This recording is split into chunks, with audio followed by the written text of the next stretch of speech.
à l'époque moderne, celle-ci n'a pas été touchée, à l'exception, pendant l'abbatiat de Guy de Vaudreuil, de l'adjonction, mais qui n'a pas touché à l'architecture de l'église principale, l'adjonction de ce qui est aujourd'hui la sacristie et qui était sa chapelle de Sion.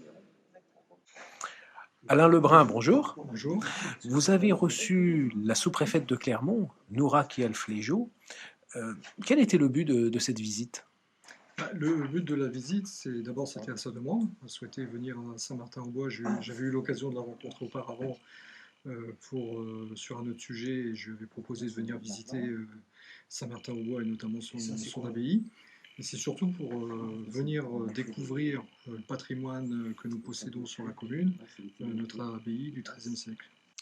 Vous avez pu également évoquer avec elle donc, les projets de la commune. Alors, quels sont-ils? Les projets de la commune, bon, on en a plusieurs, hein, mais après, on va les prioriser suivant le montant des travaux, évidemment, les subventions qui pourraient être accordées. On a évidemment d'actualité, c'est l'éclairage public, notamment pour faire des économies d'énergie et financières.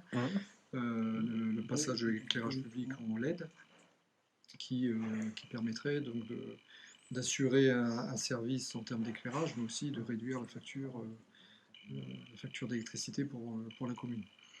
Après, nous avons d'autres projets, hein, celui de réaménagement d'une habitation locative. Et concernant l'abbaye, on va récupérer une statue qui nous avait été volée en 1960.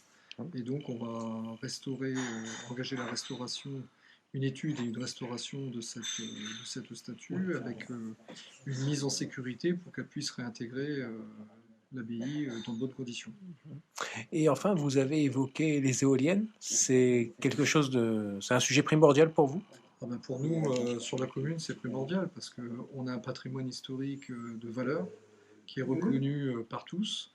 Et on voit fleurir un peu partout autour de Saint-Martin des parcs éoliens très proches, puisque ça peut être à 3 km, à 5-6 km de l'abbaye, et qui vont dénaturer le patrimoine historique. Et c'est un désastre environnemental et patrimonial.